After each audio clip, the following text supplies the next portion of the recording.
old. Are we live? Yeah. We're live action. 100%. So welcome back to another episode of the Pain and Arrow podcast.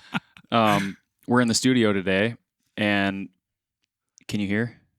You can't hear. You won't got anything? I don't have anything. I'm listening to your guys' voices, which is good, but I don't hear anything. Which is good, but I don't hear anything. All right, let's see. Let's see if it was maybe just a bad output on that. There you go. You're back? Hey, look at that. Okay. We're here. Wonderful. Now we're here. Welcome back, everybody, to another episode of the Painted Arrow podcast. We're in the studio today, and I think this is going to be a good episode. We have a rack sitting on the table here that is Disgustingly big. It's one of those like non-typical racks. So if you're a buck addict, which you probably are if you're listening to this, this is like a gnarly Michigan whitetail buck hunting, bow hunting story that you're about to hear. And it's interesting because explain your guys' relationship. So obviously Travis here in the house. Media Trav. Trav's here. Mm-hmm. And Caleb Smith. Correct. Yeah. Which is your cousin by marriage.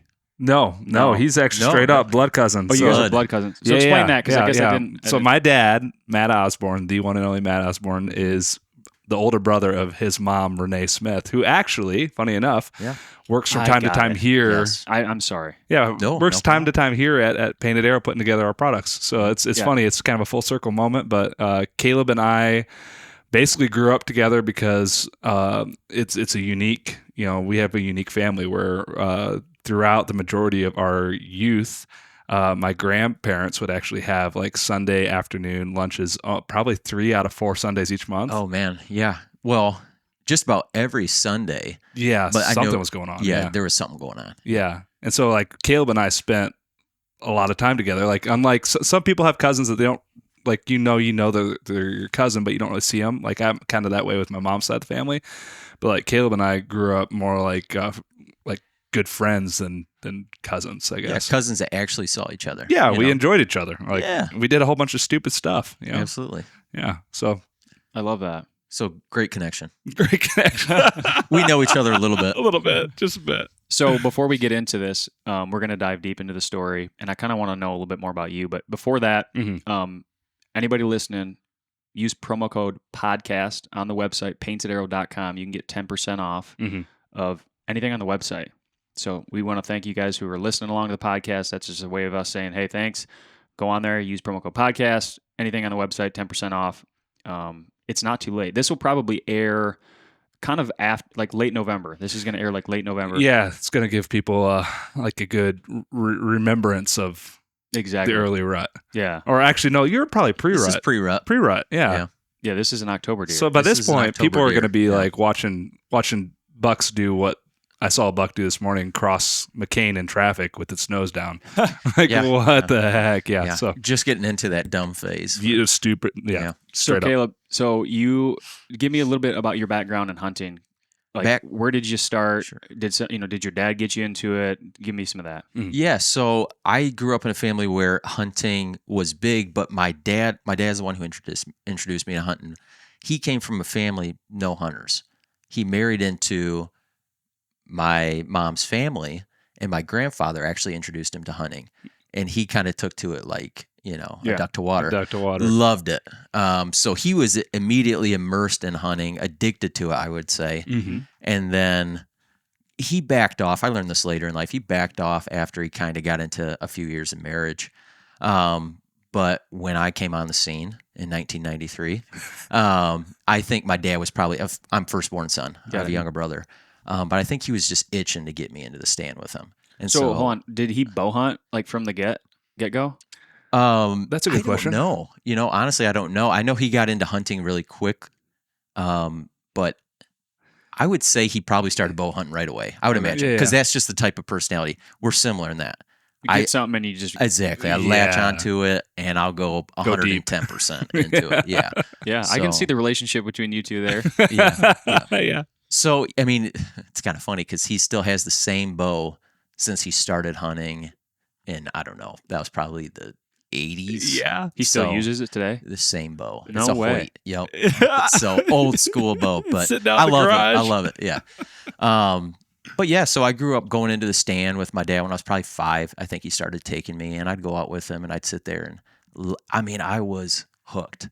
I was hooked, and my dad loved it too because I was his eyes and ears. He doesn't have the best hearing in the world, and I can think of numerous stories of where I would hear the deer first in the stand, and I would look at him and I would say, "Dad, there's something coming," and he would, he was always skeptical because there's squirrels and a bunch of other things, but most of the time it was a deer. I could hear right. Yep. And I remember one of the ones that stands out to me is I heard a deer coming in, and I looked at my dad and I said, "Dad, there's something coming in." And he's like, "All right, well, stay still." He'd always tell me, just stay still. And then comes this. It was just probably a little basket 8, but I was stoked. My dad ends up shooting it. Well, he shot it high. I didn't understand, shot placement at that time. Right. If a deer fell, I thought that was how it was supposed to happen. I didn't realize deer run off. Right. Yeah. Typically when you shoot them. Yeah. Well, he spined it and dropped it. And I thought that was the coolest thing. I looked at my dad and I was like, "Dad, you are the man. You are the man." And so my dad was so amped up. And so that was like the story that's the story we tell. But I think that story mixed with a bunch of other experiences, I was hooked. And I knew as soon as I could legally hunt on my own, I was going to. So my dad bought me a bow, a Browning Micro Midas 3, which is a youth bow. Yeah. And I practiced so much so that when I turned 12 years of age, at the time it was 12 years of age that you could hunt. I had to prove myself. I'd get in a little stand in the yard and shoot at a target from 10, 15, 20 yards away, and I had to prove that I could hit the target consistently. Yep, I could take an ethical shot, and he gave me the A-OK. And you had ever since I was 12. Yeah, you had a pretty unique experience growing up too because of where you lived. I mean, That's you correct. had access. I did. Yeah. So, I don't know if I should keep. I grew up where there was a lot of land. I'll just say I wouldn't speak to where this exactly was. Oh shot. no, not this. Yeah. Not this. He's not this there one. anymore. But no. even where you, Yes. just so you know, like give general I won't Southern ever share. Michigan. I won't ever share where this one got shot because I've shot now 3 bucks that are worthy of putting on the wall in the same lease. Just because some people will look up. Oh yeah, 100%. I know. We're saying that we're somewhere in southern Michigan. Yeah. Well, I already have people reaching out to me saying, "Was this buck over on such and such You're road? like, I've I'm been not seeing gonna a buck talk to looking you." like this on such and such road." Yeah, And I'm like, "I'm not answering you." That's the beauty of that. Yeah. Like you the don't have to secret answer. dies with me. Exactly. Yeah. No, but when I grew up, different location. It was unique because it was a lot of land that nobody else could hunt, and I kind of felt like that was how it was supposed to be. I'm like, Yeah, that's normal for you. Is this like everybody else has this same opportunity? And as I got older, I'm like, oh, that's not the case. Wait, so you lived in the area of land, or your family owned land? I lived on a large plot of land that my family was able to hunt. We did not own it. Yeah. Got it. Yep. So it was kind of a unique setup. It was like 236 acres. Yeah. That's beautiful. I do remember, and I'm not the only person, but I do remember having like vivid memories as a kid, wanting and dreaming about owning land. Yeah. You know what I mean? From a very one of my earliest memories is like, man, I want to own land. Yeah. I don't know why. Like my grandpa had land, and I thought it was the coolest thing. Yeah, that yeah. He had like a farm and a place where you could literally just go hunting. Yeah. Yeah. Our Kind of the grandpa as same. well. Yeah. Like I didn't know. When you're younger, you don't have the context behind a lot of it. But I remember so young thinking, I want to own a piece of land someday. Yeah, absolutely. It felt normal, like, because it really did. Because we had grandpa had also land, like 48 acres that it's actually where I'm still hunting at this point. Which is really cool. It is, yeah. But like I remember, like the idea of even public land hunting was not something that ever entered my mind growing up. Did it ever enter your mind, Caleb? Like No, public land stuff. I had heard about like public land, but I don't think I really understood that, hey, this is land that's accessible to me if I so choose to use it, and that these buck tags or these deer tags that I'm buying every year, like You can literally go out proceed of this is going to be able to support that land that I can go, hunt anytime I want. Yeah. But it is a weird there's a ton of non-for-profits now, like backcountry hunters and anglers, and that's like their whole role is like you own the land. You own public land. You own it. We own it. Yeah. Like, we pay taxes, et cetera, Yeah. tags, the whole thing. Yep. But we're kind of getting off track here. Yeah, but, sorry. What you were talking about how you grew up on a piece of land. Yeah. So that's kind of where I think the love for hunting developed, because I would go out every year. I mean, from the time I was 12 years old, and I don't think I can't resonate with a lot of other people because I had such a unique situation growing up. I thought it was normal for you to go out and shoot 1 or 2 deer a season. Like, I didn't realize like eating a tag sandwich was something that people have to like literally they get to near the end of the season and they go, I have to, everybody says like you can't shoot antlers, and then like a button buck steps out and they shoot a button buck. Well, sometimes that's the only opportunity a hunter might get to get some meat for the 100%. So, I think that concept of like a tag sandwich was something I didn't know anything about, because I always had deer around me. Yeah. And I would go out from the time I was 12 years old till present day. I've gone one season. It was the season that I was in the police academy that I wasn't able to get a deer. Ever since, so that's 19 years I've been hunting. Yeah. I've shot at least 2 deer a season since I was 12 years old. And that's just a blessing, something that was unique to me. But I think that just really instilled in me this, I would call it an addiction, to hunting. And can you tell me about that, the police academy? So like at what point did you like know you were going to do that? Like your dad wasn't a police officer, right? No, I'm the first in my, as far as I'm aware, the first in my family history to go into law enforcement. But that started when I was in college.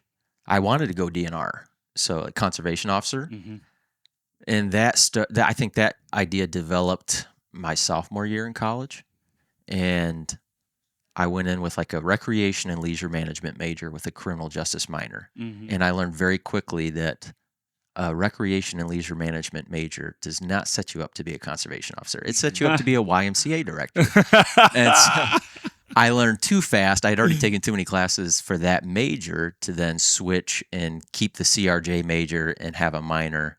And long story short, I graduated with a CRJ major. Got it. And I had a friend who's still a friend of mine. He's in the police force as well. He attends my church, and he said he found out that I wanted to get into conservation. And he said, "Why do you want to do that?" I said, "Well, I love hunting and fishing. Like, grew up hunting and fishing, love the outdoors. It's what I want to do." And he says, "You realize that the time that you're going to want to be out hunting and fishing, you're going to be working." And I had never thought about that concept. I just was like, this is what I want to do. Yeah. And I said, that makes perfect sense. And he said, "You ever thought about law enforcement?" I said, "Absolutely not." He said, "Well, you should come do a ride along." So I did a ride along. And then for my major, I had to do a... Hold on. I'm real curious, actually, because I actually took the civil service exam because I wanted to be a conservation officer as well. No kidding. I never got to the ride along stage because I'll show you the actual... I have a screenshot on my phone of the results of that test. I literally missed... There's 3 sections. Yep. The written, verbal, and writing. Yeah. I don't know. Anyway, I literally missed one of the sections by a point. No kidding. And I always kind of like felt like there was a vendetta against me, and I use that in instances now where I'm like, I'll prove those guys, you know what I mean? Yeah. But anyway, like I'm just curious, what did the ride along look like? Did you literally just get in a car and like... Wait, was this a DNR ride along or no? Yes. So it was not a DNR ride along. It was a police ride along. Yeah, I'm just curious. Yeah. Just really quick. I don't want to go too far off on a tangent, but like what did that look like? You have no experience, you just get in the car and ride around for a couple of days? Yeah, so the interesting part was I ended up joining the state police, but I did the ride along with the city of Jackson. Yeah. Which was strange how that worked out, but whatever. That was the first, and it's a great department. But I did the ride along, and it was like call to call. Like you're just going to crazy thing after crazy thing after crazy thing. And I'm like, is this what you guys do? I didn't see the back half, which is all the paperwork. All the paperwork. Yeah. I just saw the front half, which is just dealing with all the situations you encounter. And I was like, this is sweet. I'm an adrenaline junkie. And I was like, this is sweet. I said, and I knew that I had this desire to go into law enforcement because growing up, I think it was something I didn't understand until I started really thinking about law enforcement. But when sirens go by, right? Police car goes by, ambulance goes by, fire truck, whatever it may be. My first thought was always, I wonder where they're going. Yeah. I want to be there. Let's do that. Like, I want to be wherever they're going. Yeah. I don't care how chaotic, how crazy, whatever it is. I want to be there. And so I think that's what sparked my curiosity. And then I got to see that, feel that tangibly through the ride along experience. Yeah. You know? So it's kind of like hunting, you were hooked. I was hooked. Yeah. I just kind of, So tying this back into hunting, do you think, maybe this is a question after you tell this big buck story here, but do you think that like the adrenaline junkie you or the experiences that you've had as a police officer, which I got to imagine are far more like crazy than anything I've done or probably you've done, Trav. 100%. Yeah. Like you said you work on the night shift, right? currently working night shift. Yep. So which is probably more of the stuff happens in the evening than during the day. Nothing good happens after midnight. Nothing. That's what your mom always tells you growing up. That's right. And I can tell you that is a true statement. So like, do you think that like, does that make you a better hunter in any way? Like just your actual career and the things you see, does it mellow you down? Yeah, I was gonna say, that's a great question. That's a great question. I would say in one way, yes. I think I can control my adrenaline, if that makes sense. Mm-hmm. Yeah. Right? Because we talk in the hunting world, right? Buck fever. And that is something that I think it doesn't matter how experienced you are. If you have a big, mature, dominant buck come out in front of you, it's exciting. Yeah. Whether that kicks in, for me, it's usually kicks in after, right? So I'll shoot, which is really a blessing. He's a good predator. Yeah. So I'll shoot, and then it's like the adrenaline hits, and then I'm shaking. Like I think of like a video that I saw of like this kid who shot his buck for the first time, and he just is literally shaking. It's not that bad, but that's kind of how that's what it is. I think of Luke Bryan. Is he down? Is he down? Is he down? No, but like this elk hunt that we just went on. Yeah. Like those highs, like those adrenaline, dopamine hits. Yes. Oh my gosh. Yes. That's what I like. That's a piece of why I like to hunt. 100%. You know what I mean? And you can't. Well, besides drugs, I don't think you can find that anywhere else. You really can't. Yeah. You honestly cannot. And you can't explain that to somebody. I remember trying to explain it to my wife for the first time because she doesn't come from a hunting family. Well, I shouldn't say that. Kind of a hunting family, but she doesn't have firsthand like experience of hunting. And I remember telling her about buck fever and like it's just adrenaline, this dopamine rush. I said, and she's like, well, maybe it's you feeling bad for the animal. And I said, no. He said that ain't it's it. just pure joy, like that you can't explain, that you can't really share until you get out into the woods and you experience it for yourself. You can't really explain that. That's fair. Yep. That's fair. All right, so let's get into this, this story. Yeah. I really appreciate all the background though, because Me too. when I listen to podcasts, I always like to know a little bit about who's talking. But I think that we did a really good job there. So on this deer right here, do you have give me the very top from like the first moment that you found out about him? Like start there. Yeah. So this is the first year that I'm sharing this lease that I'm on with a buddy of mine. And so between the two of us, we have a substantial number of cameras on the lease. Yeah. And I don't know if you have camera, if you're into that like cell cam game. But on some of those you can share the camera like images with another person. Yeah. Well, so he's sharing his images with my cameras. I'm sharing my camera images with him. And on his camera popped up this guy. This was probably the end of September, I think, is when we first saw him on camera. And This year. So there's no history like years past for I've seen this buck. Is this the first year you've had this lease? This is the fourth year. The fourth year you've had this lease, and the first time you saw him was this year. Correct. And he stayed. Yeah. And he stayed on the lease, which was crazy. Yep. So this is the first year I saw him on camera. And I've got to the point in, I don't know if it's my hunting, if I call it like your hunting career, your hunting life. Where I'm just basically shooting does unless a mature dominant buck pops out. And I made kind of that agreement with my wife. I said, the wall's starting to kind of fill up a little bit. And she said, we don't have any more space for deer. And I told her, I said, well, I will only shoot a wall hanger then. If it's a buck, I'll only shoot a wall hanger. Yeah. What I deem a wall hanger. Well, the minute this deer pops up on camera, I showed her a picture of it. And it was actually kind of cool to see her reaction. She's like, oh my gosh, babe, like, if you get a chance at that buck, we can make an exception. We don't have one like that. Yeah, she's like, we can put that one on the wall. And I said, I love you. That's a huge shout out to her. Like wherever you are and whatever your name is, God bless you. Yeah. Good old Grace Smith. So, Grace Smith. Grace. Oh my God, I'm so bad. Yeah. I knew this. Yeah, say you know her. Yeah. Yeah. I'm so sorry, guys. I know your mom and your wife, and I didn't put it all together. No, that's okay. That's okay. Nate's over there having a senior moment. She is the best. She is. She's fantastic. Wow. Yep. So she made an agreement that this would be a wall hanger. Did you name this buck when you guys saw him? No. I think that's what a lot of hunters would do that. You know, they see bucks on their property and they call him something. Yeah, they name them. Yeah. They'll nickname them. I just never did that.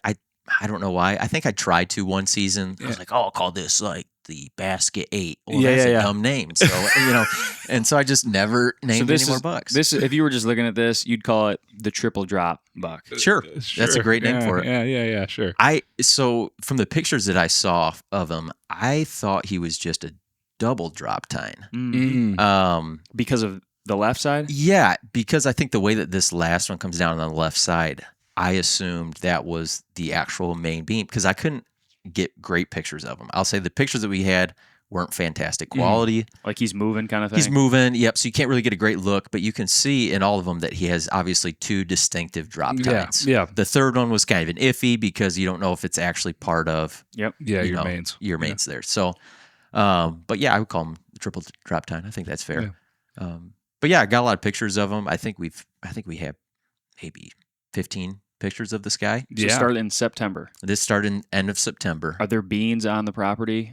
This year it was beans. So he was hammering the beans. I'm sure he was. Yeah. Yep. So we got a lot of nocturnal pictures, obviously, initially. I think it was maybe the first week of October that we saw the first picture in daylight hours of him. And it was a morning. So I figured, in the lease that I hunt is historically, well, if you look at the last 2 years that I have shot wall hanger bucks on the property, morning hunts. So I prefer it. I'm a big morning hunt. Yeah. Love morning hunts. I like evening hunts too, but this place is definitely a morning hunt spot. So I planned early on, I said, I'm going to have to get out some morning. And it's hard for me on midnights because even on my days off, that's true. My internal clock does not want me to wake up early. It fights it. I want to sleep till 11, 12. Yeah. And you got one of those jobs where you need to be sharp. You can't afford to be, you're driving around and you're in the public eye too. Yeah. You have to be sharp. Like it's a good point. Yeah. It's a good point. But I go hunting anyway. Yeah. But I go hunting anyway. You have to do that. Yeah. Maybe drink some coffee here and there. So I had an opportunity, this would be about a week and a half ago. I got out it'd been my first morning hunt of the season. It was the first cold spell. I remember. It was a Thursday morning. Yep. What day was it? Oh, man. Like the 3rd? Like early in the season? Let's see. I want to say it was probably the week after that first. Okay. But it was the first time that I could remember that there was frost on the ground. Yeah. So it was our first frost. It was a Thursday morning, and I said, I got to get out in the woods. I was off Wednesday and Thursday, and Wednesday night I saw that it was going to be cold. Yeah. The wind was going to be good, and I'm the type of person, I will not hunt a stand if the wind's not good. I just won't. Yeah. Because the land that I hunt, it's only maybe 10, 15 acres of it is actually woods. And so you can only put so many stands before you feel like you're really pressuring those deer. And I hate the idea of pressuring deer. Yeah. So I just won't hunt a stand if the wind's bad. And the wind was good for Thursday morning. So I got up, got out, and nice, cold, crisp morning. Took my time getting into the stand, being as quiet as I could. And I was sitting in the stand, and I'd seen some deer that morning, all does, a couple little forks, little fours. And I was looking at my watch, and the year before, I had shot my buck at 10 after 8. Yeah. I don't know why I remembered that or thought of that in this moment, but I was just reminiscing about last year's buck, and I had shot it in the same stand, so I'm just kind of recalling those memories. I'm enjoying the sunrise. The things that hunters do. You just enjoy the woods. I'm enjoying nature. And I thought, I wonder what time it is. And I looked down at my phone, pulled my phone out, looked down at my phone. It's 8 o'clock. And I said, well, it was about 10 minutes last year that I shot another beautiful buck. And I'm not kidding. No sooner than I put that phone down, look up in the corner of these woods that I'm hunting, I see just antlers. And I look and I'm like, that's the double drop tine. I'm calling it the double drop tine. Yeah. Triple drop tine. And I'm like, that's him. And so he kind of meanders out and pauses at the edge of the woods before he steps into the bean field. And I'm trying to get ready. I'm sitting down. and then he starts walking. And once he steps into that bean field, he's moving at a pretty quick pace. Yeah. And, So hold on, pause. I got to ask some questions. So like the stand that you're in, it's the same stand as last year. Same stand. Yep. Same time frame. Is it like what kind of a stand is this? Like a cheap portable? It's a ladder stand. Like a double seater. Like 2-seater ladder stand. Is there like a rail around the front? There's the option for a rail. Like it's kind of one of those rays. You can raise the rail if you want to during rifle season, or you can use it as a rifle rack. Yeah. But that's back, so it's just wide open. So it's a big space. And it's sitting right on a tree, right on the edge of the woods. So it's hard to creep describe. up the crop line and just get up. I actually walk. The beans came off really early, so it was wide open. But I just walked through the bean field and kind of cut directly towards the. So you're walking right through the middle of the beans. Correct. That are no longer there. Correct. Yep. Right to the stand, because the stand's on the edge of the. Yeah. Is there a skirt or anything around it, or is it just you in the stand? It's I've got a fence line behind me, with a couple trees in it, and then I'm silhouetted by a lot of trees from the woods. So, from where that buck stepped out, though, I'm pretty out in the open. So are you standing when you see him, or did you stand immediately, or what did you do exactly when you saw him? Well, I told you he kind of stepped out and pauses right at the edge of the field. Yeah. And that gave me the time, because he's looking around, right? He's making sure the place is good to go. He's not going to go he's a big mature buck. He's not going to step out into this bean field without checking. Yep. Yeah. So he's kind of looking around, and I'm sitting. Thankfully, he's kind of staring out into this field, and I'm off to his right. Yeah. So he's not really looking at me. But still, you still are moving as slow as you possibly can, because they can see that movement pretty easy. So I'm going really slow, grabbing my bow, just real slow. But once he steps out into that field, he kind of looked like he was on a mission to make it to the far west side of this bean field, which allowed me the opportunity to stand up, turn. And I had glass, like I always, I'll range certain areas. Yeah. And I had ranged that morning most of those areas that I thought that he might be stepping out at. And I had ranged that area where he was at about 40 yards, 45 yards. And so he didn't give me a chance because of how fast he started walking. You would have shot at 40? Oh, yeah. I mean, the buck I shot last year was at 38 yards. He was just almost at 40 yards. So I think 40 would be my max. I'm not going to shoot anything beyond 40.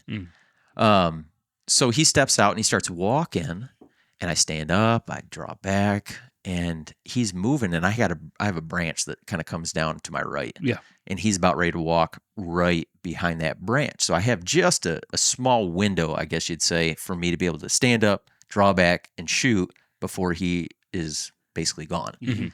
And so I didn't get a chance to range him. But I said he's got to be about that 40, 45. Yeah. That's the thing in my mind that always scares me, like in the moment, because I think most people do that. They'll get in there and if they don't, they should. They kind of range around. Yep. Yeah. But like it always like in that moment, I'm like, I want to get the exact range. Yeah. So when he came confidence. in, you didn't grab your rangefinder and like I didn't have time check to. it? I didn't even Because have he's time moving. to. Just quick. He was moving because he starts walking, and he was walking on a mission. Yeah. So I didn't even have time to grab it. my rangefinder and You just get got that time to get the bow up. confirmation, right? Because I do. It's a confidence build. So much of archery is right the mental confidence. Yep. And that stems, I think, for me at least, stems in knowing the distance of how far that deer is. Yeah. So I'll try to range every deer I shoot. But I didn't get a chance to on him.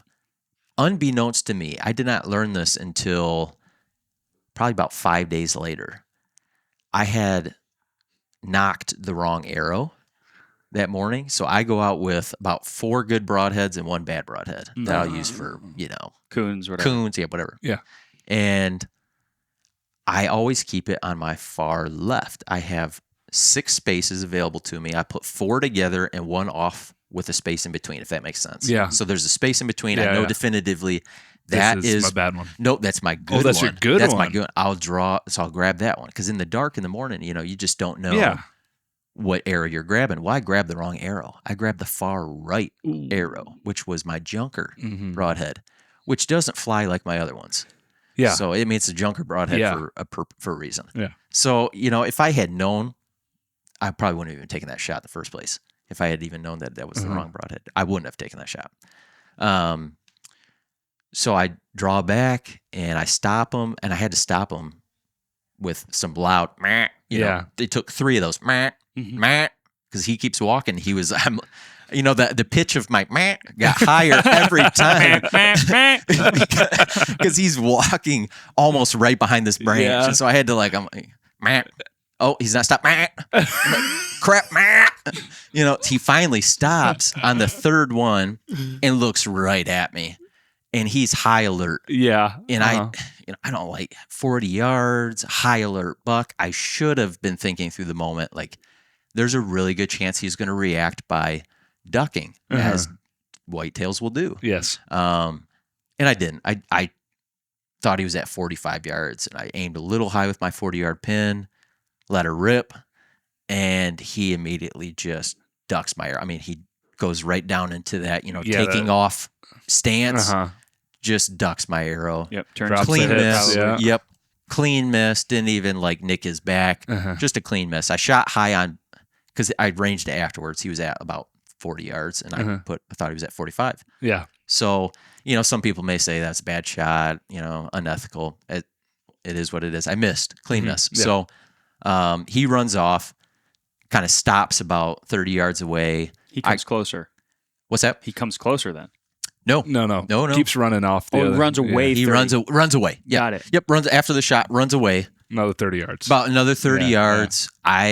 He kind of stops, looks back, like, what the heck just happened? Did you know for sure that you missed him? Yeah. Did you watch it go right over? Yep. I watched it in the sound that arrow made. I should have, put 2 and 2 together when I heard the sound. Yeah. But because the arrow just didn't sound like my other broadheads do when they fly. didn't fly. It has a different sound. Is it a completely different broadhead, or is it just a Completely different brand. Yeah. Wow. Different Okay. brand. Yeah. Yep. Yeah. So, because I've kind of started mixing up which broadheads I use. Yeah. I found one that I really like now. Can you share that with the family? Yeah. here? Tooth the arrow. Tooth of the arrow. Yeah. So love it. I've shot now 4 deer with it. I just started shooting them last season. Nice. Last year, I shot a doe that went 18 yards, stepped it off 18 yards and dropped. Dang. Shot a buck, the nice buck that I shot at 38 yards. He went 26 yards and dropped.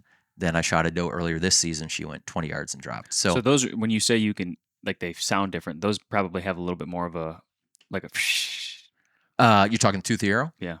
They're actually more silent than the ones that I was shooting before because the tooth of the arrow are they're not vented, if that makes sense. They're solid. It's all one piece. Yeah. Whereas these other ones, they are kind of vented. So they got whistle. It's got a whistle, like you were just doing. Yeah. Yeah. So it kind of has that sound. So it makes that sound. Deer runs off, and I'm just I just drop right. Your heart just drops. You're like, oh my gosh. Oh, the regrets. Had this opportunity, just a beautiful buck. If I could just take it again. Yeah. And I'm like, what? Well, I grunt at him because he stops. I grunt. He turns. He actually takes about 10 steps back towards me, and I thought, there's no way he's going to give me another chance. And he didn't. He kind of walked 10 steps, looked at me, looked my direction, and then turned and kept walking away. Well, he walked in the direction of another one of my stands, just walks straight that way, which actually was the first indication that maybe that's a good stand to hunt in the future. So that's the stand I ended up getting him out of.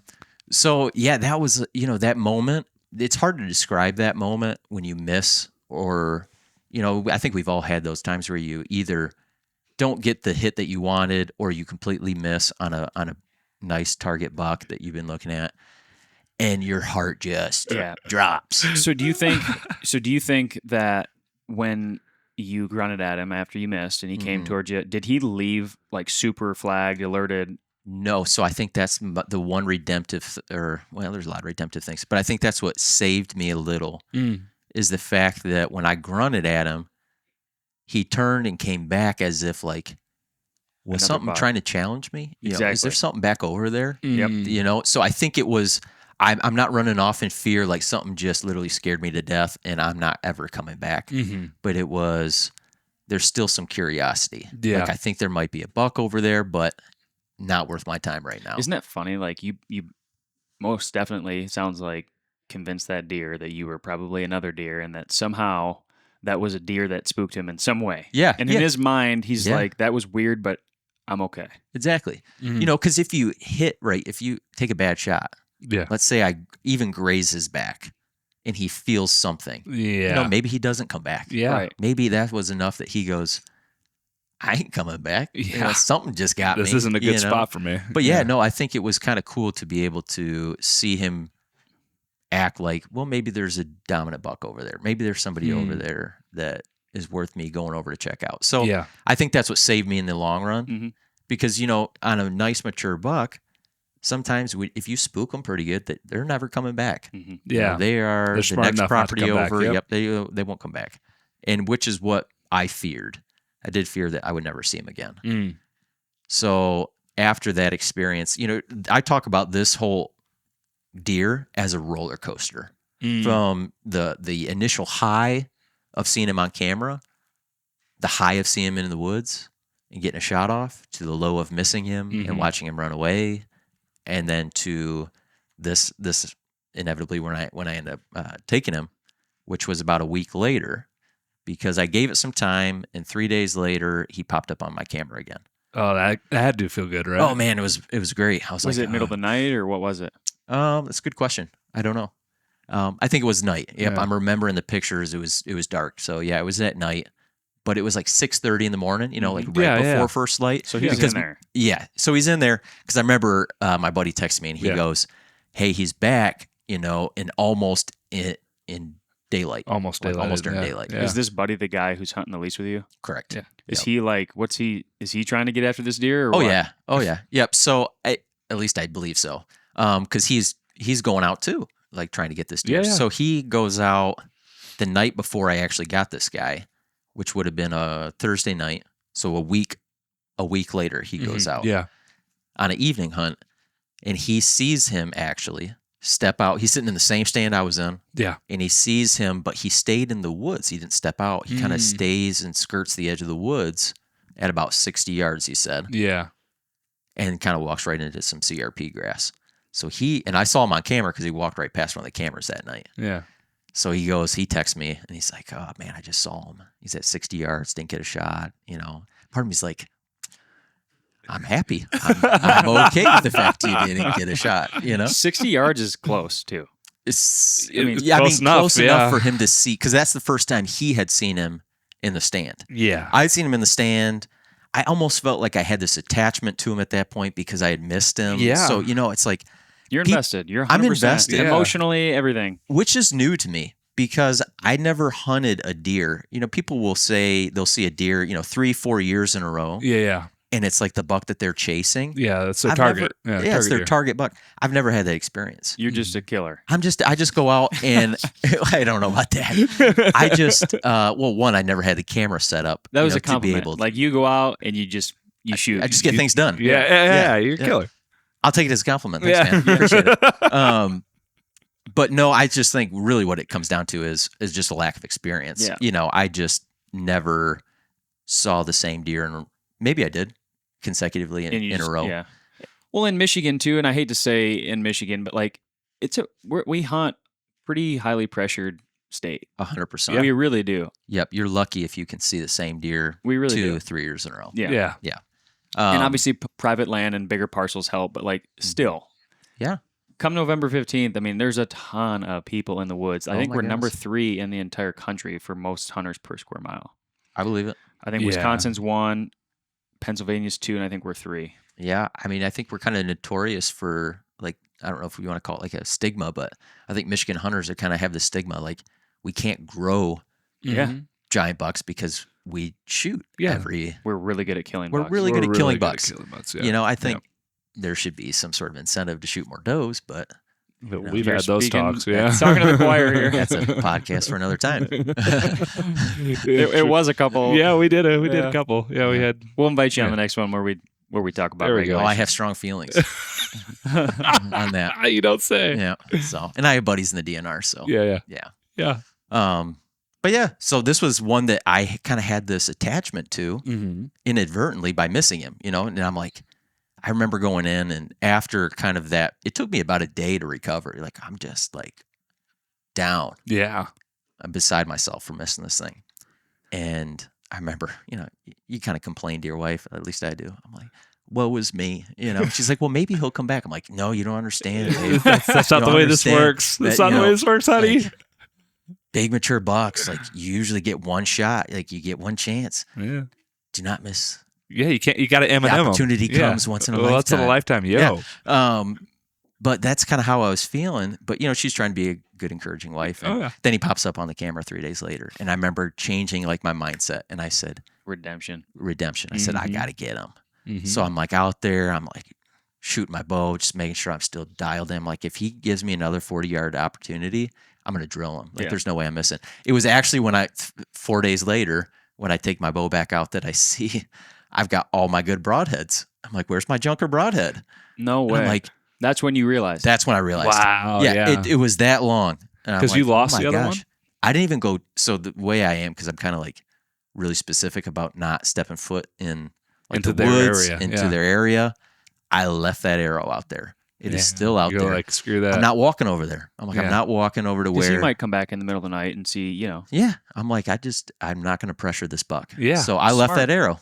So you found out, is that how many days later? Like 4 days later that I realized I shot the wrong arrow. Oh, and what did that feel like to have that realization? Well, I used it as justification for why I missed. He's like, of course I missed. It was my bad broadhead. Well, you have to. Boosted your confidence too, almost. Yeah. Like, it wasn't my, like, that's not what I practiced with. Like, well, yeah, sure. Yeah, I was making excuses. Got to. Yeah, like that's why I missed. I would have. Yeah, I would have drilled him. No, but really though, mentally that would have been good for me. Yeah. That wasn't a net that positive. wasn't my those weren't my shoes that I typically practice in. Yeah. Those were the junkers. Yeah. And I think it gave me some confidence, because then I start shooting and I'm dialed in. I'm like, nothing changed. Like I'm still dialed in at 40 yards. Like I feel good. Like if he steps out, I'm going to get him again. I'll have the right broadhead, next time. So, I at that moment, I kind of said, this is like somebody chasing a target buck that they've had on property. This is the first feeling. Like I understand that feeling where you see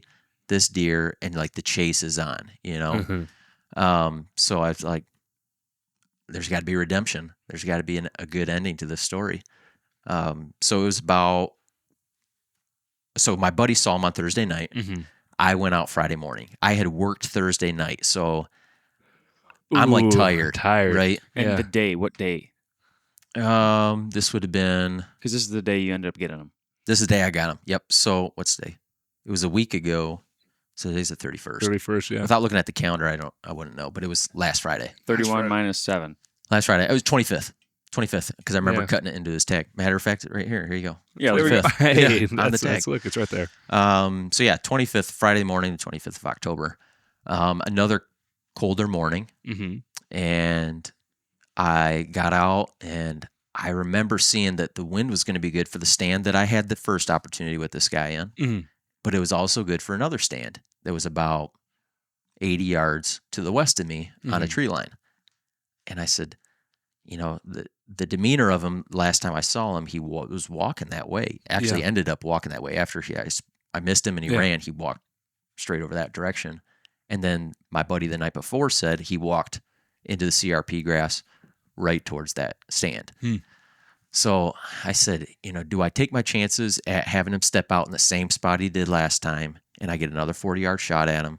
Or do I go try to put myself in his path and get a closer shot, potentially? So I'm weighing this that morning after I get off work and getting in the shower, getting ready, and I'm like going through this, right? And I'm praying about it. I'm like, Lord, I don't know what stand to go to. Like I'm making it bigger than it maybe needs to be, but hey, I think God's good. So I said, Lord, I don't know what stand to go to.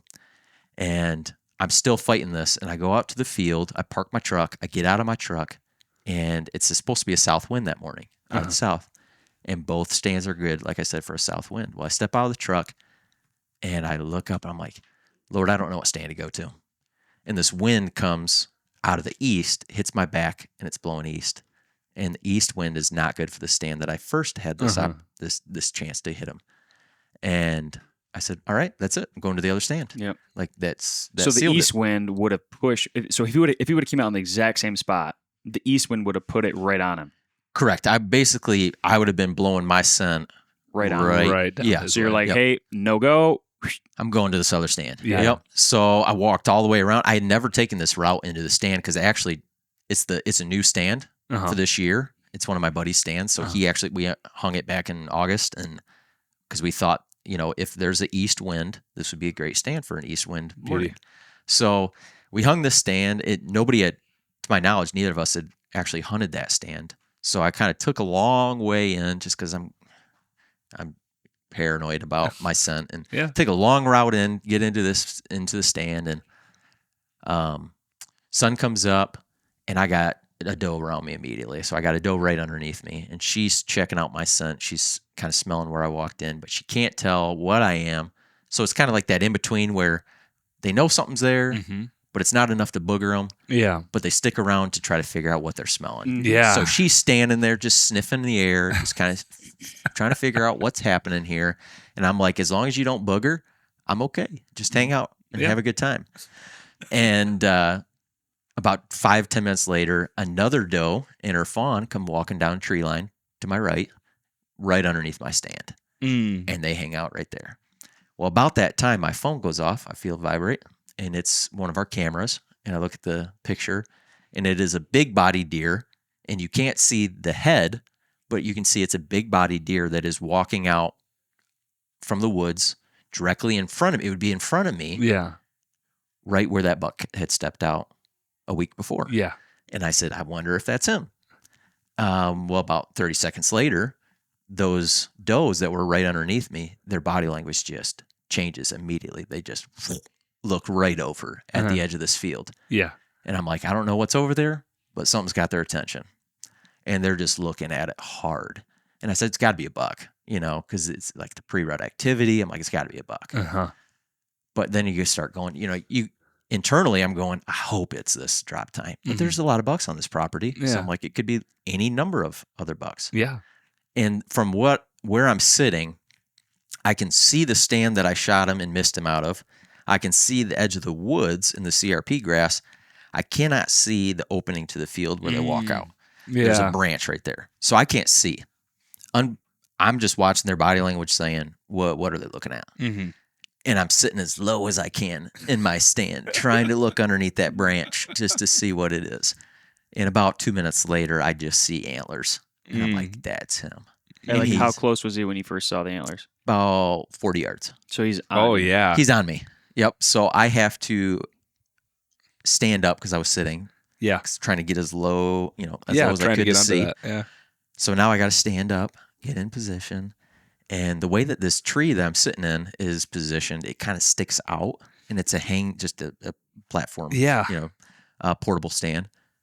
Well, I had stood up that morning and practiced, drawing, not actually drawing, but like moving, putting my hand in position as if I was at full draw to figure out, is this tree going to inhibit my ability to shoot? Yeah. Well, sure enough, there was one spot where it was, and it was right where these does were, right underneath me.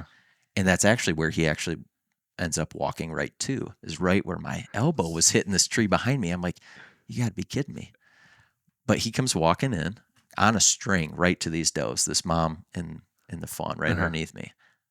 And so I grab my bow, getting in position. He walks, has absolutely no idea I'm there, and walks right to these does, and I draw back. It all happened so fast. I draw back.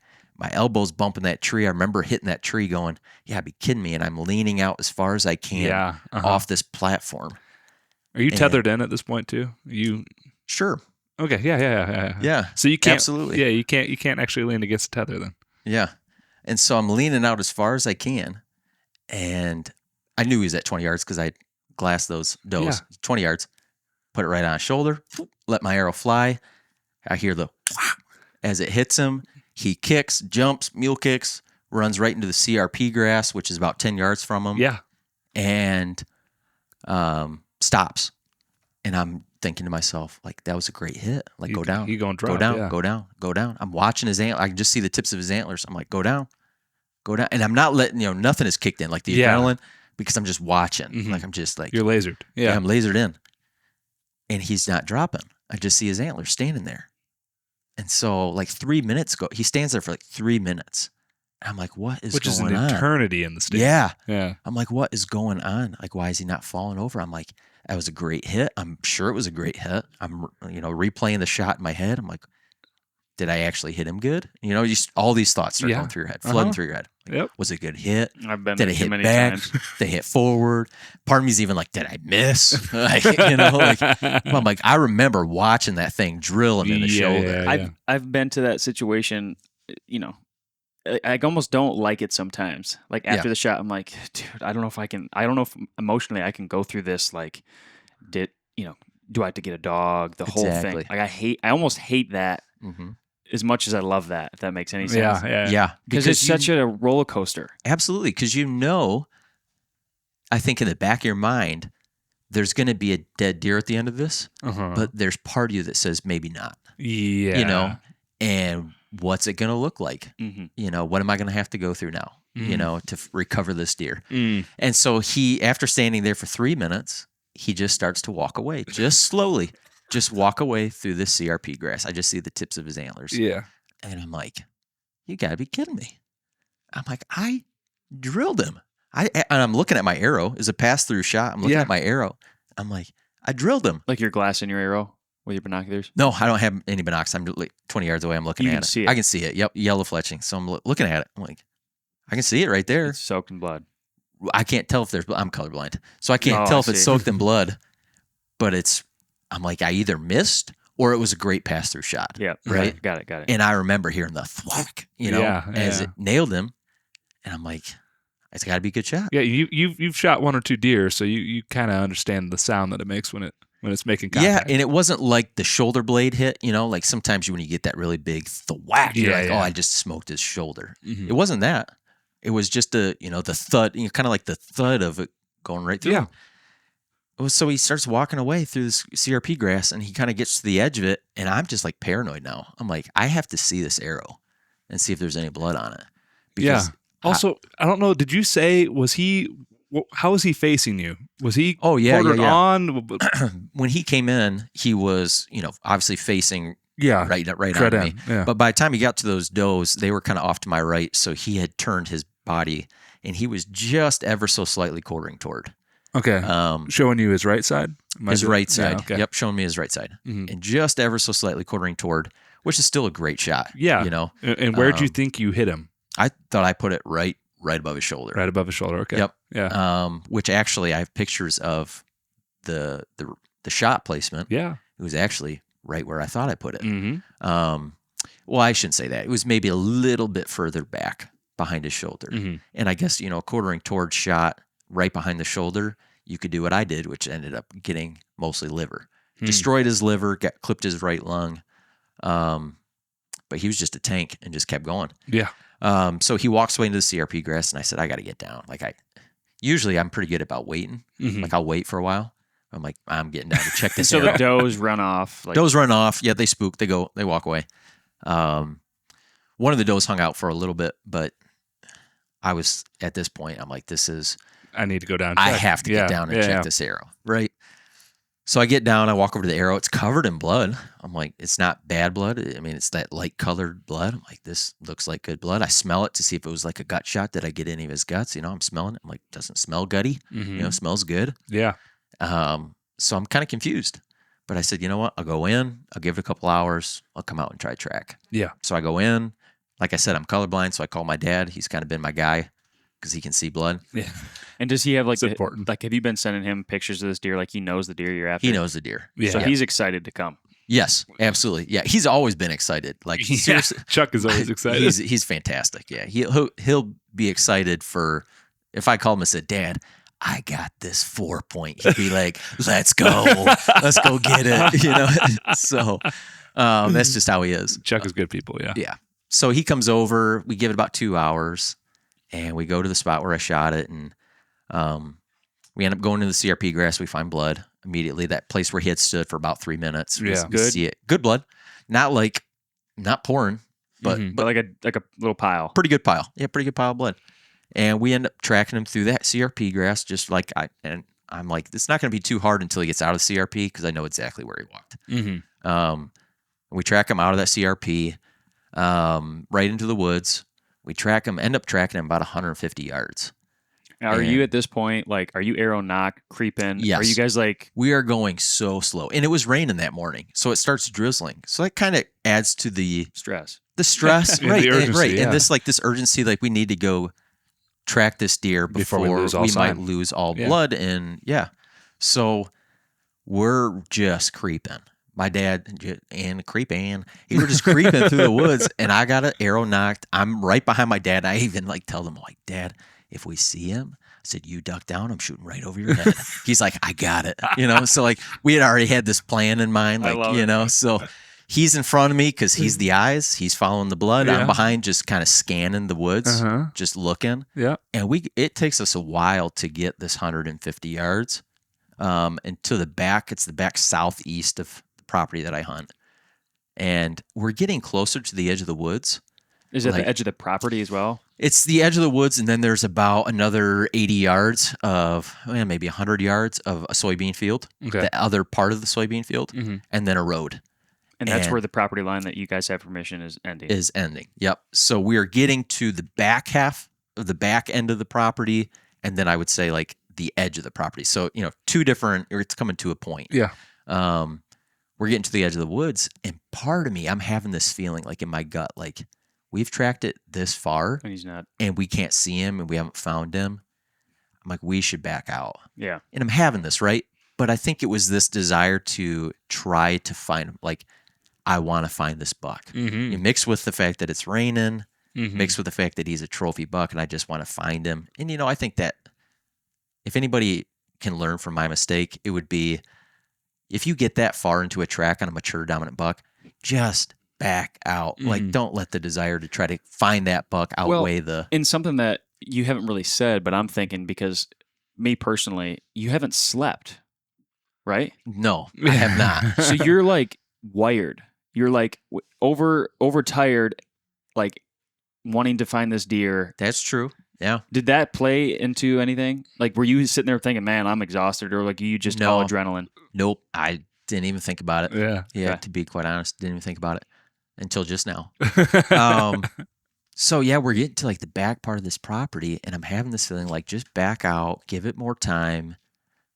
And then I also had the second thought, which was, if we're going to keep going, maybe I should back out, go around to the edge of these woods and be at the edge of these woods. So if he ends up bumping this buck, he's going to run right to me. Yep. Which is actually way easier if you have a gun. Oh, 100%, like, in my head, I'm like, I can do it with a bow, but like a gun would have been so much better. 100%. Yeah. But I didn't listen to either of those two instincts, right? Those feelings, which hurt us because we end up getting 20 yards from this guy. Unbeknownst to us, obviously, we get 20 yards from him in this thick brush, and we bump him. He gets up and he runs straight down this tree line, just straight east. And it was obvious that it was him.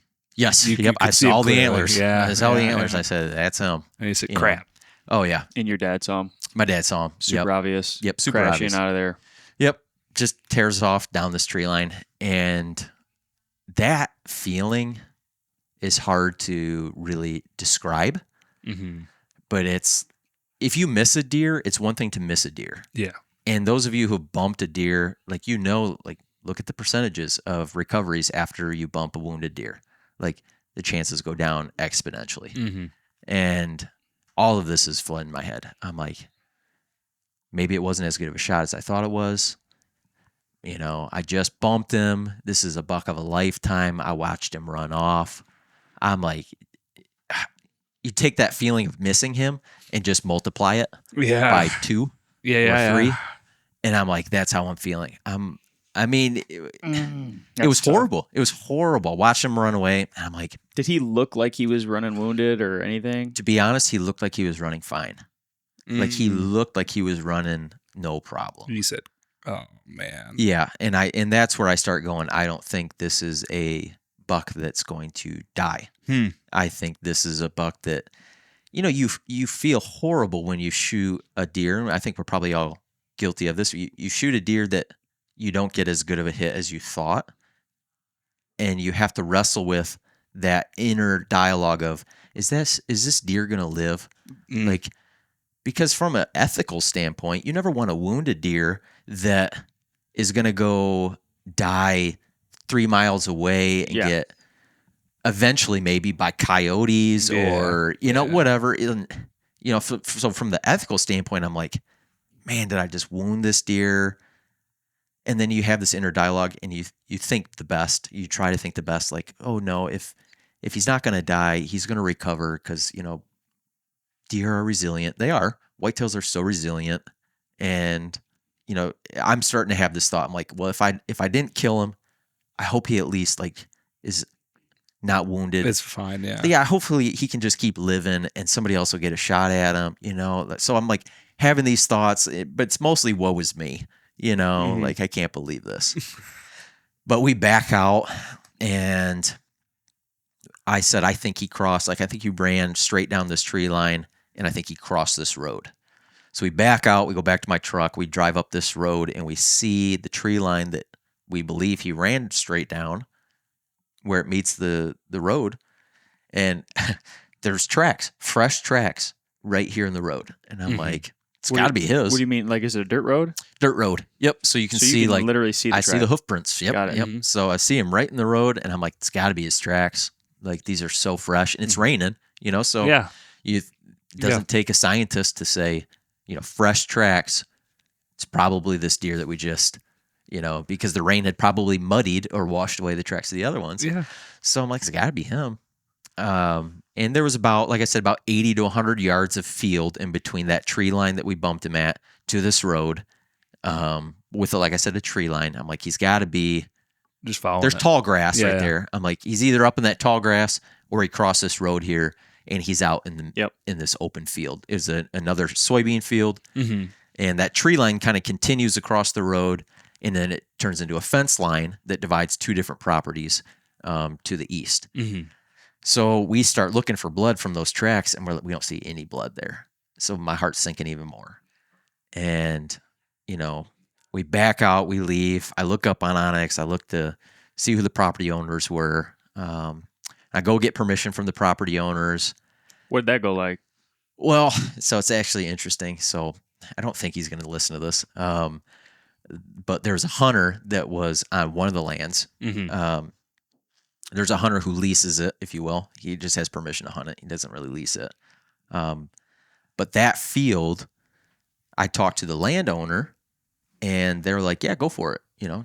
But then they said, there's a guy who hunts this land, and he usually parks his vehicle here. If you see his vehicle, maybe don't go out then. Just kind of wait until he's not there. I'm like, yeah, absolutely, no problem.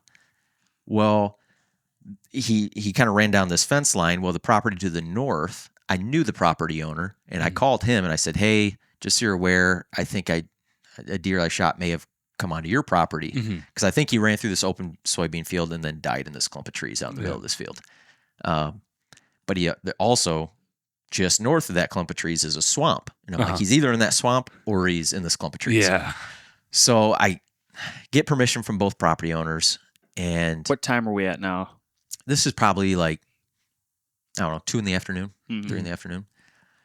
And I had things it was before that. It was about noon because I had to leave and go to Ann Arbor for an appointment. We had an appointment in Ann Arbor. So we go do our thing in Ann Arbor. We come back, and my buddy who leases this land with me sent me this guy on Facebook who does tracks, like dog recoveries. And I'm like, I don't really want to pay the money for one because at this point, I'm pretty sure that I'm not going to find him, Yeah. But I saw his number, and I get back from Ann Arbor. I'm getting ready to go back out, and I'm like, I'm going to just call him. So I call the guy, and he says, yeah, I can come out tonight. And my first thing, just because I care about the money, I said, how much are you? And he goes, I'm just tips only. That made me feel better. I'm like, perfect. So I gave him the rundown. I said, here's the situation I have. So let me ask you, because this has happened before, where we've had the footage from the Mag Pro to show a dog tracker. Yeah. So what did that conversation go like? Did he ask you where you shot it? Did he ask you for any intel? Yeah. Did he ask you about how big the deer was? Can you just run me through that? I'm curious. Yeah. So he asked me 100 questions. Starts by asking, what the blood look like? and he wants to differentiate between the blood on the trail to the blood in the wound bed that we bumped him out of. He wants to know what that looks like. What did that look like? Yeah. It was pretty good blood, but he was mostly fixated on what was the placement of that blood within the wound bed. Oh, interesting. Was it to the side? Was it to the front? To the back? Middle? Because he's trying to get an idea of where on that deer did I hit. Yeah. So he's asked me that. He's asked me what my arrow looks like. Do I have any pictures of the arrow? So I have to send him all the pictures of my arrow that I have. He wants to know the way that deer got up and ran. How close was I when we bumped him? So he's asking all these questions to try to get an idea of, is this even a recoverable deer? I've found that these guys are like, they're good. Yeah. It's not all of them. Yeah. But they see, They understand. Yeah. they only see, when they get a call, they only see all of that. Yeah. You know what I mean? Yeah. They only see the detective work that comes with it. And so they key in all these little things that you probably wouldn't think of, or most people don't think of. But I just was totally curious on what he was asking. No, it's true. Like, they have to try to develop like this idea of what the situation was without being there. Yeah. You know, like you said, it's kind of like the detective work. Like, paint me a picture of all of this and give me the best idea before I come out there. Yeah. So he asked me all these questions. He basically comes to the conclusion, I think it was probably a liver shot, which I agreed with. I said, I think it was a liver shot. Oh, he wanted to know what it sounded like. Yeah. You know, and I said, it wasn't like a shoulder, you know, the thwack of a shoulder. Yeah. But it also wasn't a miss. Did you tell him this was like a trophy deer? I told him it was a big one. I'm very hesitant about giving details, like especially like to those landowners. Yeah. When they're asking, I'm like, yeah, I shot a deer. He ran onto the property. One of the landowners was like, what kind of a buck was it? And I said, he's a big buck. He's like, you know, because you hear those horror stories of like people going out and recovering your deer, tagging was your that? deer. He was a big buck. He was a big buck. He had some mass. Yeah. So It's not a lie. It's not a lie. No, it's not a lie. I just is didn't give as many details. Truly a big buck. Yeah, Yeah. I would agree. He's a big buck. He's a big buck. Yeah. So he asked me all these questions, and he says, well, I'll come out tonight. I said, perfect. Well, I hung up the phone with him, and I get a text from the hunter who's on one of those properties, and he says, I heard you got a big buck, and you want to go track it.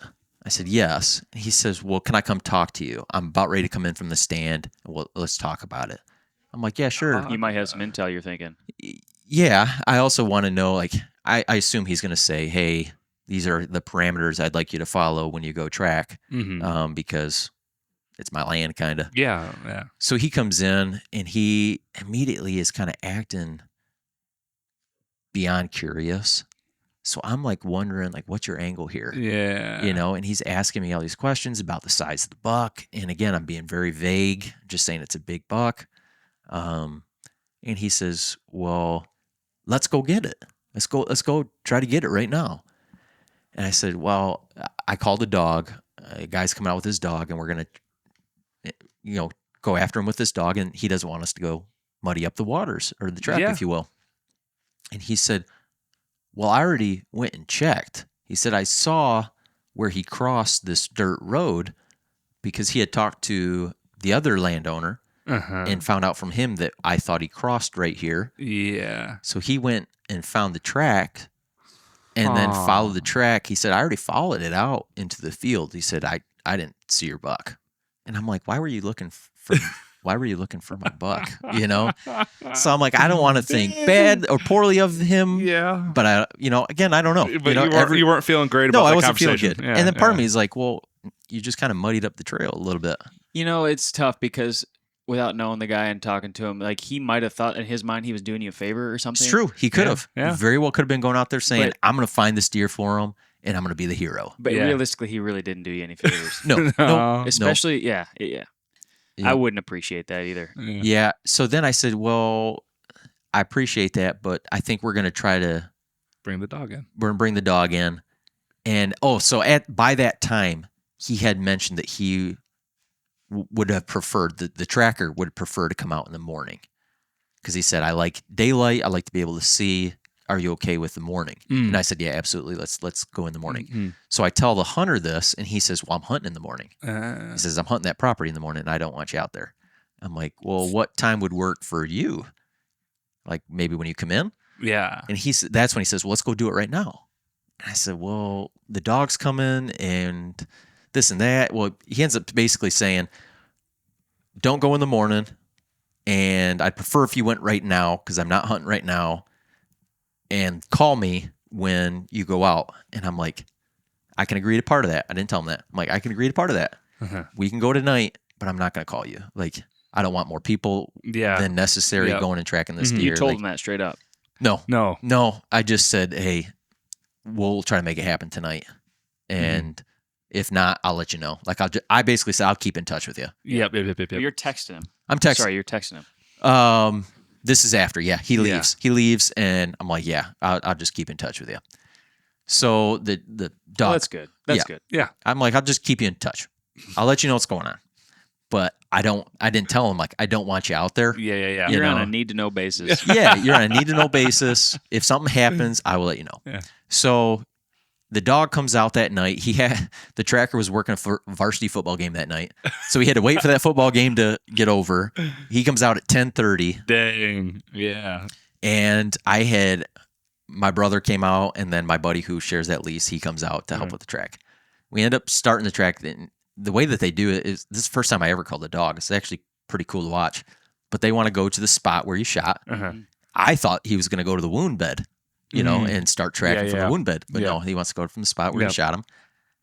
So we go there, and to be quite honest, like, I was a little bit questioning. Yeah, I was questioning it, and I wasn't very confident either, because the dog, no shame on the dog, but the dog had a hard time from the track. He couldn't really figure out, or she couldn't figure out where the deer had initially run. And I knew, right? Because we had already tracked it at this point. I knew I have a very similar story to this. So the dog's like zigzagging. Zigzag, can't figure out, wants to go different directions, wrong directions, multiple different times. But we eventually, it takes us like an hour, we finally make it to this wound bed. And as soon as we make it to that wound bed, that dog completely changed. Yeah, I mean, it went from, I don't know what I'm really doing, to, I know exactly where I'm going. This is business, and here we go. Yep. Takes off straight in the direction that we saw the deer run. And at this point, if it's similar to my situation, like, the dog's, like, you're like trying to keep up. Exactly. At that point. Dog's going, and we're trying to keep up. Yeah. At that point, we're just like letting the dog do his thing, her thing. So the dog takes off in the direction that we knew he ran, and we get to the edge of the woods and keeps running partially down this tree line that we thought the deer ran, but then takes a hard right and scoots through a different property, one that I did not have permission at this point. And it's at what time of night right now? This would be 11:30. Yeah, like 11:30, 11:45 at night. So this is kind of like I call it a God thing. We go into this guy's yard, start to go into this guy's yard, and the tracker looks at me and says, "Do you have permission on this land?" I said, "No." And he goes, "Oh, I can't keep the track going if you don't have permission here." And I knew where the house was for the property. Yeah. And I said, "Well, give me a second." So I run. I'm like sprinting because the dog is just wanting to go. He's having to hold his dog back because that dog is eager to follow his trail. Yeah. I go sprinting up to this guy's front steps at 11:30, 11:45 at night, knock on the door, and I didn't think he was going to come to the door at first. But then he ends up, you see the shade crack, a blind drops. Oh my God. And I'm like, somebody's looking. And so I see that, and I'm like, hey, like, I'm one of your neighbors. I'm like, one of your neighbors. Just shot a deer. Well, he ends up coming to the door. Yeah. He's in his skivvies. Opens the door in his skivvies, and I'm like, hey, really sorry to bother you. Shot a deer. It ran through your land. Yard. We're tracking it through your yard. Is it okay if we keep tracking it? And the first question he says is, did you shoot on my property? And I'm like, nope. No. I promise you I did not shoot on my property. I shot it on this lease. It's right here, butts up against yours. Yeah. It just ran through your property. And he goes, all right, go for it. And I'm like, thank you, Lord. So sprint back to the guy. He's just sitting there with his dog. Dog's ready to go. My brother and my buddy, they're just standing there, like, what's going on? I'm running up to him. I'm like, we're good. Dog takes off again, right? Oh my gosh. Dog's going. He goes right through this guy's like front yard, like it's just driveway, like a place you would never think this buck would have ran. Manicured driveway. Yeah. Just it's a beautiful house, beautiful driveway, beautiful lawn. It's bizarre. Yeah, runs right through this guy's lawn, through the driveway. We're looking in the driveway for like tracks. At this point, I couldn't see blood even if you told me to. Yeah. But I don't think there was probably blood. We weren't looking. The dog was moving so fast, we weren't even looking to see if he was on a blood trail. You're just going. At this point, my confidence had jumped, right? Because now it's on beeline. The dog's demeanor changed, and the direction of which this deer had run changed. Yeah. It did not take the path of that random tracks across the dirt road that we had seen earlier. So my confidence grew. Yeah. So he's just tearing, just going. And he crosses through this guy's yard, through his driveway, ends up crossing the same road, but just at a different spot. And How much further down was it from where you thought that track was? Probably 200 yards. Way off. Yeah, way off. You would never have. Okay. Yep. Continue. But I had mentioned that the property owner had a plot of woods and a swamp, right? Mm-hmm.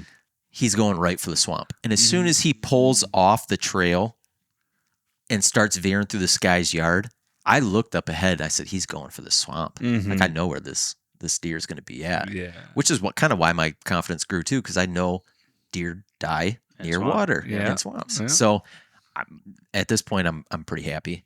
So dog's going. We follow it right down to this swamp. He kind of gets hung up in the swamp just for a second. Dog's like kind of making a couple passes, but takes off on this trail. It's a deer trail right around the swamp. And the tracker, he's kind of he's a bigger dude. I'm right behind him, so I can't really see because he's in front. He's right in front of me. And he would make comments like blood, say blood here, or he'd call out things during the track. Well, we're coming up to where the deer ended up being, and I'm like trying to look around him, just trying to see. And I look to the right of him, and I see like the butt end of what I think is a white-tailed deer. Yeah. And I said, "Is that him?" And he responds, "We got ourselves a wound bed." Like a wound bed, like a place where he would have bedded down and bled for a little bit longer and kept going. He goes, "I got ourselves a wound bed." And I look to the left of him and I just see the antlers. And I like this visual of you trying to peek around. What's going on up there? Giving me false information. So I look over to the left and there's these antlers. Oh, man. And man, you can't describe that feeling. You really can't. I turned to my brother and my buddy behind me. They were a significant distance behind me, probably 30 yards behind me still. Yeah. I just turned to him. I was like, "Let's go." And they were like, "You found him?" Like, we just start high-fiving. We're hugging. I didn't even walk up to the deer. I'm just celebrating with my guys, I didn't even part of me, I couldn't walk up. I was looking at him on the ground, just admiring him. And the tracker was so funny. So I try not to swear. I try not to swear. It's just me. It's my faith, Well, this tracker had not picked up on the group he was in. And he doesn't have the same sort of language that I have. And so my brother's trying to videotape the recovery, emotion. Yeah. And he's in the background. "That is a big mother effer. That's just a big mother effer. Holy, just back and forth." And my brother's trying to get a video. And I remember thinking, I'm like, this video can't be posted anywhere. It's just not going to happen. And then he eventually learned, you could see his language change. Yeah. Because eventually, probably 5 minutes, I think after because he was having some excitement too. He was so pumped for his dog. Yeah. He was excited for us. So he's got these emotions too. Well, I think once he understood the group he was in. Yeah, the dynamic, the verbiage changed to, "That is one big mother humper." I'm he kept saying that, "Man, look at that big mother humper." I'm like, yeah, he's a big boy. That might be the We gotta title. use that. The Mother-Humper. The big mother-humping deer. Yeah, that's right. A big mother-humping Big mother whitetail. humper. Yeah. Your brother and I talked about this. We were like, we're not quite sure that actually makes me feel more comfortable. That verbiage either. No. It's like, oh, No. okay. A mother-humper. I don't think he's, to be honest, I don't think he's ever had to adjust his sayings for a group he was in, so that's probably the first Hey, he time came up with used that. If he came up with that on the spot, it's not bad, man. Yeah, it was that's well that's a done. pretty good one. Yeah. That's great. Yeah. So yeah, I completely got lost in the moment Yeah. and didn't even text that hunter who had said, yeah. hey, I'll be in touch. Yeah. Until the next morning, he texts me and he's like, hey, I'm in from hunting. You want to go get him? You're like, oh. And I sent him a picture and I was like, got him already. So I'm like, sorry. What did he say? Did he say anything back? No, he was happy. He was like, dude. He ever seen that? So yeah, he sends me a picture. He had a picture in like August of him. One picture on one of his cameras in August. So, and then the property owner that I ended up recovering the deer on, he said that he'd seen it on his property before. So I think there's 3 people now that have said that they've seen him on the property. So going back to the beginning, you said that you'd been hunting this parcel for 4 years? This is the 4th season. Yep. So, and he just showed up for the first time this year. What are your thoughts as to why he showed up and stayed there? Yeah, that's kind of crazy. Like, do you have any... Hey, my does don't lie.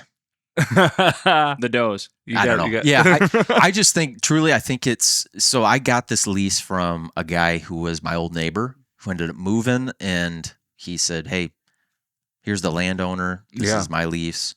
I'll put in a good word for you if you want to take it over. And I'd seen some of the deer he'd shot off of it in years past, and I said, absolutely. Like, I'll take over this lease. Are you okay with answering, like, how many acres is this? 80 acres. Okay, so it's okay. 80 acres, but like I said before, I think only like 15 of it is woods. The other is just either corn or soybean, depending on the season. Yeah. So, okay. It's 80-acre lease, but you can only hunt, theoretically about 15 of it. Got it. Okay. So, but that's all you need. Yeah. No. Yeah. But it's got, like I said, it's got woods that are untouched. I mean, I don't go in those woods. Yeah. Mixed with a big chunk of CRP, like tall CRP, like switchgrass. Yeah. I didn't know until I tracked it through it. There's beds all in there. through. I mean, you can tell they just live in there. Love it. I'm sure they feel so safe in it. Yeah. So I think it holds deer. I think it holds does. I know that because I've seen them. So it holds a lot of does, but I think they just feel comfortable. Yeah. Because I don't pressure it. Yep. Like I said, I will not hunt a stand if it's going to be blowing scent into those woods or that grass. Like I just won't. So I think I have, and it's not just me. I think it's a lot of the landowners in the area, like this hunter that I had talked to and the other landowner that I had talked to. They're all passing on, decent bucks in order to try to grow bigger deer. They're doing quality deer management, which I really appreciate. So I think a lot of the people in my area are kind of on board with this quality deer management, growing That's big awesome. bucks, letting them go, letting them grow. That's so pretty sweet. yeah. Yeah. That's wild. We need more of that. It seems like. Yeah. Yeah. But again, everybody's going for a different reason. Yeah, like you More said power at the to 'em. beginning, you get the person that is at the end of the season just needs to get something into the freezer and it's hard to pass. Or you got someone like me who just first year back in 16 to 18 years, and I'm going for a different. I'm not looking at these things, like I'm just not. I would literally crap myself in the stand, and then it would smell my crap and leave. Straight up. Yeah. So what's the theme of this? What's the theme of this whole hunt for you? Oh man, I call it redemption Yeah. because I missed him. Did not have high hopes that I'd even see him again. And not only did I see him again on camera, I saw him in person, and it was literally the next hunt. Yeah. Like, some people are going to hear this and go, what in the world? Like, I'll hunt how many times? And I might get one opportunity. I went out twice in a row. The first time I went out, I missed him. And then the second time I went out, Nailed him. got him. Yeah. So it was redemption, but like not in this stereotypical way. Like I didn't like go out 18 different times, 20 different times, 4 different seasons, you know, finally got them 3 years later, you know, not like that, but this is like, if you had to describe this, my prediction is, in terms of score, because you haven't gotten him scored yet. Not officially. Nope. I kind of think he's like 167 inches. That's a really good guess. You think? I think so. Yeah. I think he's like 167 inches, double brow tines on both sides. He's got 2 drops on the left, 1 on the right, and it's just like a mainframe 8. Right? Yeah. Mainframe He's a 8 mainframe 8, but he's got so many stickers. 1, 2, 3, 4, 5, 6 stickers, double brows on both drops. sides. Yeah. And 3 gorgeous. drops. Even if that was just an 8 point with no special, that's a slammer. Right. Yeah. It's a beautiful 8. Yeah. It's huge. Yep. Oh, so it's girthy around the bottom too, man. Yeah. So he's a bucket list buck. When I posted him on, you know, the social medias, I said he was a bucket list buck because I have always dreamed like it's bucket list to shoot a deer with a drop tine. Yeah. Oh, yeah. And not only did he have 1, he has 3. Yeah. You know, so I love the palmation also up and around here, man. Just like wow. Yeah, I think his G2 here It's really cool. is just sharp. Like it kind of like it looks like a knife blade. It does look like you know, a it's knife like a blade, knife blade. Yeah. It's So, super That's cool. wild, man. Yeah, it's so cool. That's wild. Yeah, so he's beautiful. It's fun to look at. He's got a little chip here on this antler, but Thanks, Zach. From unloading him from the truck. yeah, unloading him from the truck and slipped out of my brother's hands. No fault to him. Like I don't think he. Oh, I'm still gonna give him crap either way. Yeah, but slipped out of his hands, smoked my tailgate, and chipped just the tip of one of the tines. Left main beam tip. Correct. Yep. We're certainly gonna get a picture of this for the cover of this. Yeah, y'all we'll put can this check on it out. social media. Like Oh, if you're yeah. listening, Painted Arrow. We're gonna put it up there. for sure. Yeah. For sure. Awesome You can't story, not. man. Yeah. Awesome buck. I'm Thank you. extremely happy for you. This is like Thank you. you said, this is a once in a lifetime type of a deer. This is probably Yeah. one of the bigger deer you shot. Yes. So I mean, like I told you, I grew up in a property where I was just happy to see if an 8 point came by, I'd shoot an 8 point. Mhm. You know, I was just happy to be able to shoot a buck. Mm-hmm. You know, it wasn't until I got this lease that I changed my mentality to, you know, I really want to try Super to selective. be selective with the bucks that I shoot. I Mhm. want to grow big, mature bucks because I actually have an opportunity, Yeah. you know, to shoot Yeah. a mature buck. So Did anybody, like you kind of mentioned that at the very beginning, but when you shoot a big deer, it seems like people come out of the woodworks and want to Yeah. know about it. Like, did anything like that happen after the fact? yeah, so word travels fast too in like the hunting world. Mhm. If you shoot a buck that's a pretty good size or with cool character, you know, he's not, like I said, he's not a record. He's not breaking any records, You know, but he just looks cool, you He know. does. So I think hunters like the fact that he just looks so cool. So Yeah. word traveled real fast. One of my post commander reached out to me and he's like, "Yeah, this guy in some other part of the state already knows about your buck, and it's like going around." And I'm like, "What in the world?" Yeah, Like, so interesting. you know, it's just going around. Well, I guess I think Michigan Buck Poll probably Yeah. helps that. Yep. So Yeah, they post on 100%. Michigan Buck Poll, so They it's did, on yeah. there. It's funny because Travis, I believe, showed me a picture of this deer from a trail camera photo that you'd sent him. Yeah. Like Yeah, a way while back. Yeah. And then, I kind of like, I didn't like remember it, but I, after he showed me that you shot this deer, I'm like, oh my gosh, that was the one that you showed me a picture of. Yeah, because that was back. It was the first time you got it on trail cam. It was night shot. Yep. And you were like, "We'll see if it sticks around." I mean, it's the first Yeah. time I've seen this. And I Yeah. was like, "Well, I pray that it does." Yeah. And then I hadn't really touched base with you until you shot it. And Yeah. I was like, apparently it stuck around. Yeah, like- you know? Yeah, because you just never know. I mean, Oh yeah. especially September, October bucks, they can be there can one move. day and then they're gone the next, and, Yeah. and you won't see them again Yep. until next I keep year. having that happen to me, and I don't understand why. Like all the bigger deer that I've seen on my property specifically, it's always in that August, time frame. Yep. And I never see them again. Yeah, you see them in velvet, and you're like, "That's a I don't beautiful ever buck get in another trail velvet," camera photo. and then they disappear. It's so sad. Houdinis. Like a ghost. Yeah, But that's what makes it so much fun, yeah, and I think that's what's so cool about this property that I'm on right now is I have the last 2 bucks that I've shot before this one, I had 0 pictures of. Mm. They showed up during the rut, And actually, I can't say that. The first buck that I shot, he showed up. I got him on October 1st, 5 minutes into legal light. Last year's buck was November 10th, right in the peak of the rut. And the cool part about it, he was just passing through. Had no pictures of him until later. I'm checking my cameras from that morning that I shot him. And 10 minutes before I shot him, he showed up on trail camera. I got just a beautiful picture, a sunrise right behind him. He's looking right at the camera. This beautiful picture of him.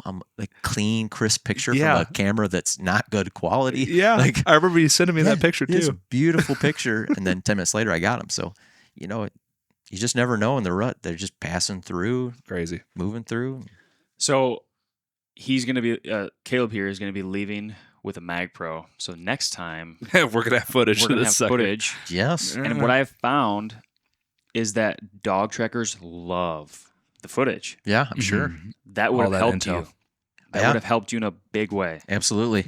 I'm sure that tracker would have loved it so he could see the shot placement. Yes. So he could have maybe made an idea or had a better idea of when to go out and track. Because, you know, they're saying like liver shots, minimum like 18 hours. Yep. You know, gut shots, 24 hours. So, yeah, it would have been really helpful. It ended up being a liver hit. Yes. Yep. Destroyed his liver. So, if you're looking at the wound, would you have said like, "Oh, that's a great hit"? Yes. That's so they won't be able to see it. Anybody listening won't be able to see it, but I'll show you a picture of where it hit him. But anybody who sees a picture who's a hunter would say, dead deer. That's a great shot placement. That's the exit. And that's the exit. Yep. That's bizarre. Isn't that crazy? Actually, it's high enough that you would think it would get the lungs. Yeah. You would look at that shot and go, "You smoked him." But I think it was the fact that he was slightly quartered towards. You just barely missed some of the good stuff. Yep, just clipped that lung. And then destroyed the liver. Yep. So yeah, that's definitely. I mean, it's a dead deer. Dead deer. Just time release. Yep. But if I would have known that, right? If I had videotaped it and seen video footage and known like maybe that's a liver shot, I probably wouldn't have gone 2 hours later. Actually, I don't know. I can't say that. He said it just depends on how I was feeling at the moment. If I would have seen that, I would have went right away. Right. That's true. Right away. That's true. Yeah. Yes, that's true. And that I think that is kind of added into the. You know, besides the rain, but the desire to go immediately track was because I felt so confident in the shot. Like, no, I hit. I'm like, I smoked this thing. Like I drilled him. Like I know. Yeah. Like so I think that part added to it. Yeah. But yeah. A big Mother-Humpin redemption story. Big Mother-Humper. Yes. Appreciate you coming in. Absolutely. Thanks for having me. Bubs. Yeah. Everybody, thanks for listening along. Check out the photo of this deer on our Instagram and I believe Facebook page. And on the cover. Yeah. Absolutely. Appreciate it, guys. Catch you on the next one. Peace. See ya.